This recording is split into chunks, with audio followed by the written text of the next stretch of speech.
So now that we know which key was pressed and how we can get its inner HTML, how can we play a different sound depending on which key was pressed? Well, you might think to the if-else statements that we learned in our introduction to JavaScript modules. But there's actually 7 keys in total, so we would have to write quite a few if-else statements. Now, in this scenario, it would actually be easier to write what's called a switch statement, which, just like a railroad switch, it will take the code down a different track depending on the value of a variable. So let's delete this line of code and let's start writing our switch statements. Now, inside Atom, as soon as you start writing the word switch, then our autosuggest will helpfully give you the skeleton of a JavaScript switch statement. So if you hit enter, then it'll give you the bare bones of what it should look like. So you can see the keyword here, instead of if, is switch.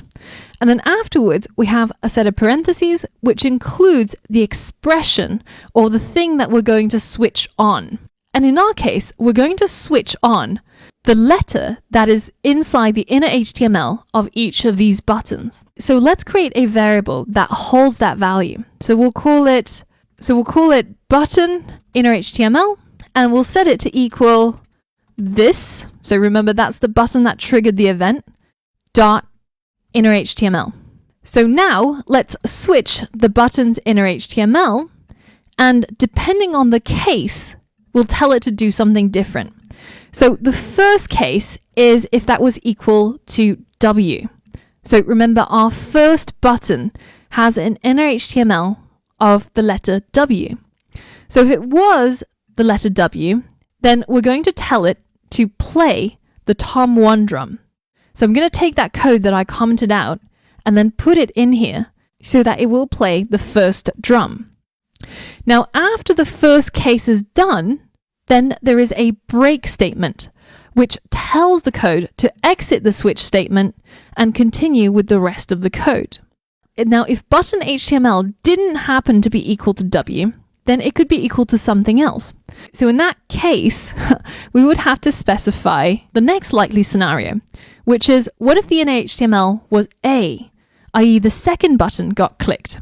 Well, in this case, we're going to play the next sound instead, and we're going to play the tom2.mp3. And once again, we have to end our case with a break.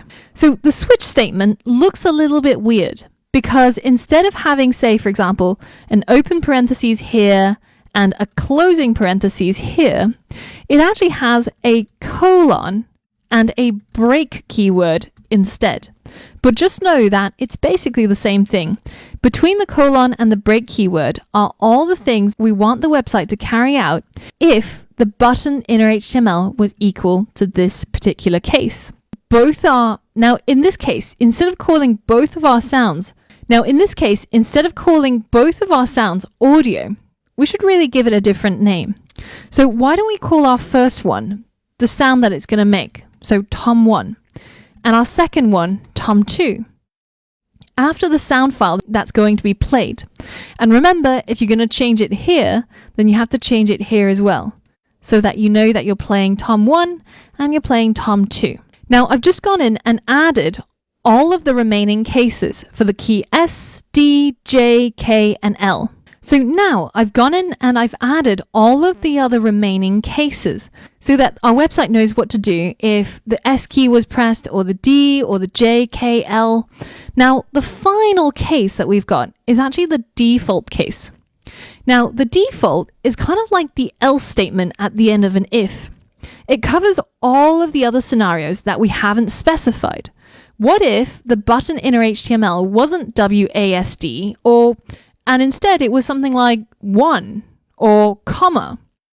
Well, that's when the default will trigger. Now, even though in most cases the default will likely never be triggered, it's still good practice to include it, as you can't always predict ahead of time what might go wrong in the future, right? And the value could always be something that you didn't expect.